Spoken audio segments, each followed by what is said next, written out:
Hello everyone, ഇന്നൊരു birthday വ്ളോഗാണ്. എൻ്റെ പിറന്നാളാണ്. അപ്പോൾ ചെറിയൊരു സദ്യ ഉണ്ടാക്കിയിട്ടുണ്ട്. മക്കളെല്ലാവരും ഉണ്ട്. അപ്പോൾ ഒരു കുട്ടി സദ്യയാണ് ഉണ്ടാക്കിയിരിക്കുന്നത്. അതാണ് ഇവിടെ ഷെയർ ചെയ്യുന്നത്. രാവിലെ ഇഡ്ഡലിയും ചട്നിയൊക്കെ ആയിരുന്നു. അത് കഴിഞ്ഞ് വെജിറ്റബിൾസൊക്കെ എടുത്ത് വെച്ചിട്ടുണ്ട്. ഒരു സാമ്പാറും അവിയലും തോരനും ഇഞ്ചിപ്പുളിയും. അപ്പോൾ പാലടയാണ് ഉണ്ടാക്കാൻ പോകുന്നത്. മക്കൾക്കത് ഇഷ്ടമാണെന്ന് പറഞ്ഞത് കാരണം വെള്ളം ചൂടാക്കി അതിലേക്ക് 1 കപ്പ് പാലട ഇട്ട് അടച്ച് വെച്ചിട്ടുണ്ട്. ഒരു 30 മിനിറ്റ്സ് മാറ്റി വയ്ക്കാം. സാമ്പാറിന് കുമ്പളങ്ങയും വഴുതനങ്ങയും മഞ്ഞൾപ്പൊടിയും ഉപ്പും വെള്ളവും ചേർത്ത് വേവിക്കാൻ വെച്ചിട്ടുണ്ട്. തക്കാളിയും ചേർത്തിട്ടുണ്ട്. വറുക്കാനായിട്ട് നമ്മുടെ നോർമൽ എല്ലാ പൊടികളും ഇട്ടിട്ട് കായം, ഉലുവ, ചുവന്ന മുളക്, മല്ലി, പിന്നെ നാളികേരം ഇട്ട് വറുത്തെടുത്തു. പരിപ്പ് വേവിച്ച് വെച്ചു. വെന്ത കഷ്ണങ്ങളിൽ ഇപ്പോൾ പരിപ്പ് ഒഴിച്ച് കൊടുക്കുകയാണ്. എന്നിട്ട് നന്നായിട്ട് ഇളക്കി കൊടുക്കണം. ഇപ്പോൾ വറവും റെഡി ആയിട്ടുണ്ട്. ഇനി തണുത്ത ശേഷം അരയ്ക്കാം. നമുക്ക് പാലും അവിടെ തിളപ്പിക്കാൻ വെച്ചിട്ടുണ്ട്. പുളി വെള്ളത്തിലിട്ടിട്ടുണ്ടായിരുന്നു. പുളി പിഴിഞ്ഞ് സാമ്പാറിലേക്ക് ഒഴിച്ചു കൊടുക്കാം. എന്നിട്ട് നന്നായിട്ട് വീണ്ടും തിളച്ച് വരട്ടെ. അപ്പോൾ പുളി പാകത്തിന് പിഴിഞ്ഞ് കൊടുത്തു. അരപ്പും അരച്ച് റെഡിയാക്കി വെച്ചിട്ടുണ്ട്. ഇനിയിപ്പോൾ സാമ്പാറിന് അരപ്പും ചേർത്ത് കൊടുത്തിട്ട് നന്നായിട്ടൊന്ന് 2-3 മിനിറ്റ്സ് ബോയിൽ ചെയ്യാനായിട്ട് വെച്ചിട്ടുണ്ട്. അങ്ങനെ അടിപൊളിയായിട്ട് നമ്മുടെ സാമ്പാർ നന്നായി വന്നിട്ടുണ്ട്. ഇന്നത്തെ സാമ്പാർ ശരിക്കും നല്ല ടേസ്റ്റോടുകൂടി തന്നെ വന്നിട്ടുണ്ട്. ഇവിടെ കാച്ചാൻ വെച്ചത് ഇങ്ങനെ മെല്ലെ തിളച്ച് തുടങ്ങിയിട്ടുണ്ട്. സാമ്പാറിന് വറവിടുകയാണ്. അപ്പോൾ സാമ്പാർ റെഡിയായി. ഇനിയിപ്പോൾ അതേ ചീഞ്ചട്ടിയിൽ തന്നെ ഞാൻ ബീൻസ് തോരനാണ് ഉണ്ടാക്കാൻ പോകുന്നത്. അപ്പോൾ സാമ്പാർ റെഡിയായി. ഇപ്പോൾ ആ ചീഞ്ചട്ടിയിൽ തന്നെ ഉള്ളിയും നമ്മുടെ പച്ചമുളകും വഴറ്റിയെടുക്കുകയാണ്. ബീൻസ് ചെറുതാക്കി കട്ട് ചെയ്തത് ആഡ് ചെയ്ത് കൊടുക്കാം. എന്നിട്ട് പാകത്തിന് ഉപ്പും ചേർത്ത് കുറച്ച് വെള്ളവും ചേർത്ത് നന്നായിട്ട് മിക്സ് ചെയ്ത ശേഷം അടച്ചാണ് വേവിച്ചത്. അപ്പോൾ നന്നായിട്ട് മിക്സ് ചെയ്ത് കൊടുക്കുകയാണ്. ഇനി നമുക്കിത് വെള്ളവും ഒഴിച്ച ശേഷം കവർ ചെയ്ത് അങ്ങോട്ട് കുക്ക് ചെയ്തെടുക്കാം. വേഗം ആകും. നല്ല ടെൻഡർ ബീൻസ് ആയത് കാരണം. ഇവിടെ പാല് ഇങ്ങനെ വെള്ളം വാലാൻ വെച്ചിട്ടുണ്ട്. പാല് നന്നായിട്ട് തിളച്ച് കുറച്ച് കുറുകി വന്നിട്ടുണ്ട്. ഇത്രയും നേരം ഇരിക്കുകയായിരുന്നല്ലോ. ഇപ്പോൾ അടയും ആഡ് ചെയ്ത് കൊടുക്കുകയാണ്.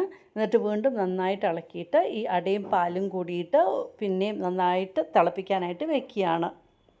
ഇനിയിപ്പോൾ അവിയൽ ഉണ്ടാക്കാനായിട്ട് കഷ്ണങ്ങളെല്ലാം കട്ട് ചെയ്ത് വെച്ചു. അതിൽ കുറച്ച് മഞ്ഞൾപ്പൊടി, കുറച്ച് മുളക് പൊടി, 2 പച്ചമുളകും ചേർത്തു.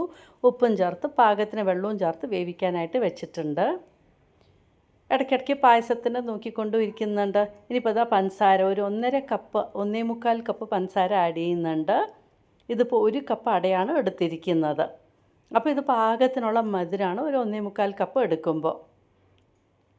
ഇവിടെ ബീൻസ് തോരൻ റെഡി ആയിക്കൊണ്ടിരിക്കുന്നു. നാളികേരം ആഡ് ചെയ്തു. ഞാൻ അരയ്ക്കാനൊന്നും പോയില്ല. ജസ്റ്റ് നാളികേരം ആഡ് ചെയ്ത് കൊടുത്ത ശേഷം നന്നായിട്ട് വീണ്ടും മിക്സ് ചെയ്തിട്ട് അങ്ങോട്ട് മാറ്റി വയ്ക്കാം നമുക്ക്. അങ്ങനെ ബീൻസ് തോരനും റെഡി ആയിട്ടുണ്ട്. ഇനിയിപ്പോൾ നമുക്കിത് മാറ്റി വയ്ക്കാം.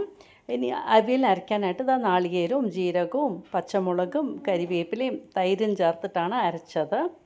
കോഴ്സ് ഗ്രൈൻഡിങ് ആണ് ചെയ്യുക നോർമലി. നന്നായിട്ട് ഇളക്കി കൊടുക്കാം. എന്നിട്ട് ലാസ്റ്റ് നമുക്ക് കുറച്ച് കരിവേപ്പിലയും വെളിച്ചെണ്ണയും ഒഴിച്ചു കൊടുക്കാം. അങ്ങനെ അവിയലും റെഡി ആയിട്ടുണ്ട്. പായസം ഫൈനൽ സ്റ്റേജിലെത്തി. 1 പീസ് ബട്ടർ ഇട്ട് കൊടുക്കാം. എന്നിട്ട് നന്നായിട്ട് വീണ്ടും ഒന്ന് മിക്സ് ചെയ്ത ശേഷം പായസം ഓഫ് ചെയ്ത് വയ്ക്കാം.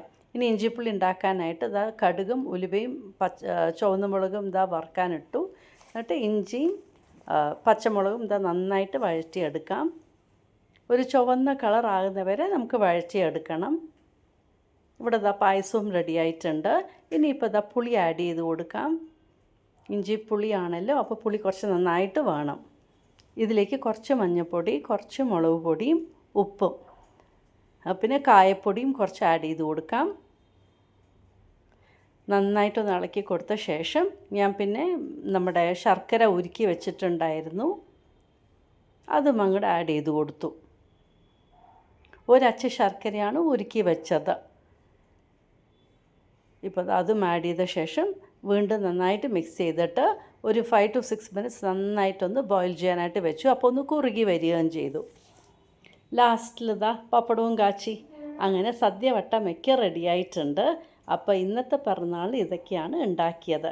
അപ്പോൾ ഞാൻ എന്താ ഉണ്ടാക്കിയെന്നാണ് ഇവിടെ നിങ്ങളുടെ കൂടെ ഷെയർ ചെയ്തത്. ഇഷ്ടമായി കാണുമെന്ന് വിചാരിക്കുന്നു. Thank you for watching my YouTube channel.